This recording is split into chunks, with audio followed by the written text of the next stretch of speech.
Into this video, I'm going to be sharing with y'all a stock that is ready to squeeze tomorrow and why y'all should keep it in your radar. We're also going to be discussing the overall markets and get you guys prepared as always.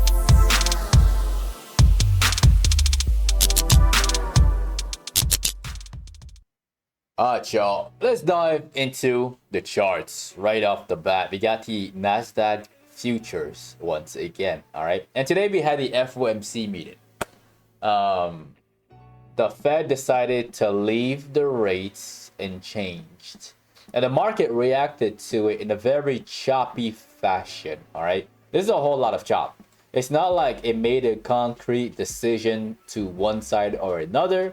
All right, it just chopped in these hour and a half, and right now it just looks like we might continue higher. And I say this because of how it looks on the 1 hour time frame. When we look at the 1 hour, that bull flag that I drew for you guys in the last video is still there. All right.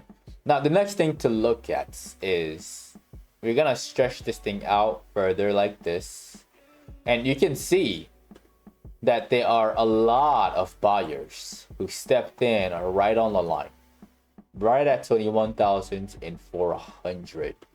Therefore, based off of that alone, and also based off of what I showed y'all again yesterday with that inverse head and shoulders, so that's 3 reasons, I think we can still make our way up to 22,000.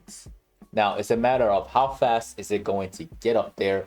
I don't really know, but what I do know is that this is not supposed to get below the line. If it gets below the line, then the play is dead, essentially.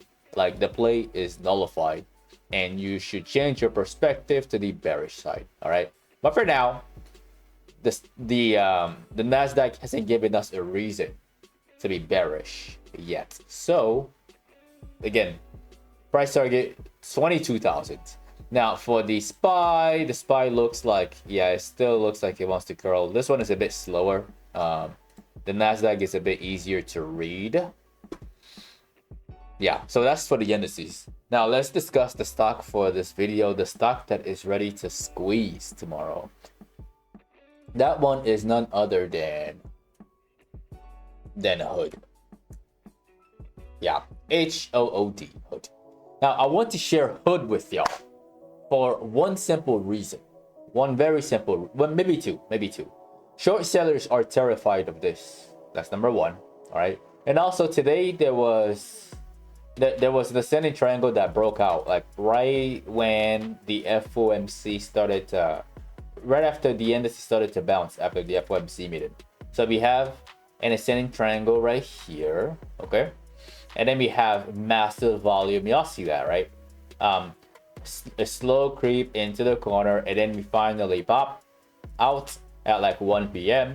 The volume is decreasing from 1 million to 2 million, all right? And then the last hour, power hour, we climb up to 3 million. And after hours is looking quite strong. So for this one, like I said before, the short sellers are scared. They are petrified of this thing. They are located up here. There are some shorts right at 52. So as soon as we take them out, like the futures are green right now, tomorrow if they end up even greener, like let's say 0.50% or 0.60%, this thing could open up above 52. They're going to panic, and then we're gonna see a massive squeeze all the way up to $54.25. All right, so definitely keep Hood in your watch list. I'm not quite ready to short it, and it's not quite parabolic just yet. Maybe it falls in February because of earnings, maybe. All right, but until then, it's just the short sellers are sweating right now, and they're not liking what's going on. They're not liking how it looks. This is strength. Okay, so that's my thoughts on Hood. Now the next stock that we're going to look at, I did say this stock is going to squeeze, but because the indices are looking kind of green right now, all right, we're going to do, I guess, an updates on the stock from yesterday, or the sector from yesterday. SOXL. All right, now with XOXL, this one I showed y'all the ascending triangle that it had yesterday. It gapped up this morning because ASML crushed earnings. All right, so that kind of like lined up perfectly. All right, so we have the ascending triangle right here. We have the gap up after the ASML earnings beat, and then it kind of like gave out this little gain, chopped all day. But as it was chopping, it was forming a bigger picture. Like, you see this little ascending triangle right there? The same thing again is happening on a bigger time frame, but you got to take into account what's happening in after hours and pre-market hours right here. All right, so it's still an ascending triangle cooking on a bigger time frame. The direction is still bullish. I have an alert right here, which you definitely should too. Have your alert right here at $26.84. Okay, and when that rings, this thing is going to run. All right, another thing that will help is, again, the indices. If the Nasdaq is up and looking good, and this one is also up, then you can see more volume step into SOXL. The ascending triangle is looking quite nice, and what I'm expecting for this one, I'm expecting it to get out the gates. Like, immediately I want to see a green candle like that. Like the first 5-minute candle, I want to see the break of 27, and I want to see a total volume of around 10 million. 10 million shares traded in the first 15 minutes. In the first 5 minutes, it will probably be more like 5 million. Let's see here. Let's see. So this one, 3 million. Yeah, it will probably be more like 5 million. So that's the kind of volume that we want to see on the way out. And then from there, price target is at, like, I would say $30. That's not too much to ask. Okay, so definitely keep SOXL on watch for a rebound tomorrow. Now let's look at some stocks that reported earnings today. The first one that we gotta look at is, let's look at Meta. Because Meta looks it looks really ugly, but it was quite expensive today. Like the contracts, the out of the money contracts.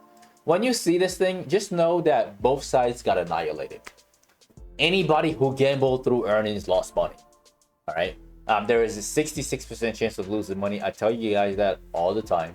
Whenever there are some stocks that is about to report earnings, it didn't climb high enough.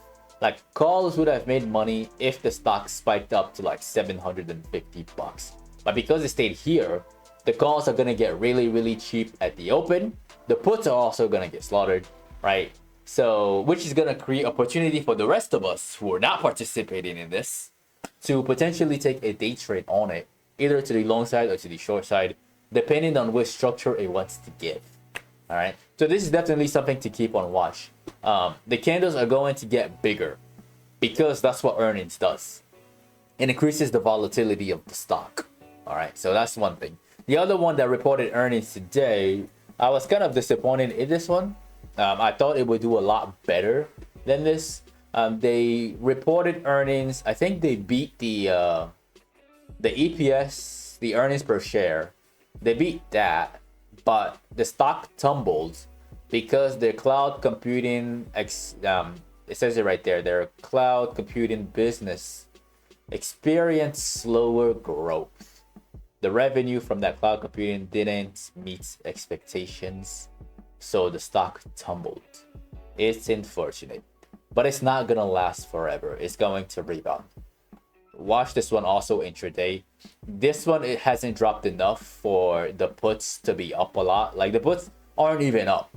The calls definitely got killed, but watch this one for a potential structure in the middle of the day and a recovery back up to 445. Yeah, I'm not bearish on it. I'm really not. Eventually it's going to rebound. I think it's going to rebound. All right, now the last stock for this video is a stock that I've been mentioning throughout the past like 3 days. It's none other than Tesla. And with Tesla, what I told y'all would happen definitely happened. At least half of it. Okay, half. Now here's why I say that. I was bearish on it, and I told y'all I wouldn't dip buy this thing until it gets down to 367, right? And going into today ahead of earnings, it was looking quite bearish, and the initial move was not a surprise at all. When you see this wick, just know that there is a lot of buyers, dip buyers, who had buy orders at exactly 366, 365. Some probably had even at 364, but it didn't get filled, right? So all of these individuals between 370 and 365 got their orders filled, and immediately this thing bounced. All right. And again, this is a similar situation to what Meta is experiencing. Both sides are going to get crushed. I told you guys yesterday, do not gamble through this because it's not going to move much. It's really, really not. And this is what it's showing. It's up right now. You may think that the calls are up, but you will see at the open, they will be down by like 40 or 50% at least. All right. And the puts will be down by 99%. Okay, maybe 90%. They will be down by that much. Contracts are going to get cheaper, and this is going to create an opportunity for a long. All right. Again, I told y'all after earnings, I'm bullish on Tesla after earnings, and we already did that right here. Now, this is definitely something that I'll be looking to day trade. I'm gonna set my alert right at the peak right here at 410, and I'm gonna wait for it to show me a structure that I like so that I can take a nice day trade on it tomorrow. So that's my honest thoughts on all of these stocks, and that is the end of the video. Do not forget to annihilate the like button as always. I make these videos from Sunday to Thursday at exactly 8 p.m. Central Time, so definitely click on that subscribe button and click on that notification bell. That way you don't miss out on future uploads. If you'd like to be part of a private Discord community, we can get all of this information in real time as I see them. You can find that as the first link in the description of the video below. Don't forget to follow my social media at Paul Nguma and the Patternology Lab on Instagram and on X. And lastly, to get some free stocks with Webull, you can use the third link in the description of the video below. What's good, ladies and gentlemen? This is Patternology Lab, where we trade patterns and patterns only. And I will see all of you in tomorrow night's video.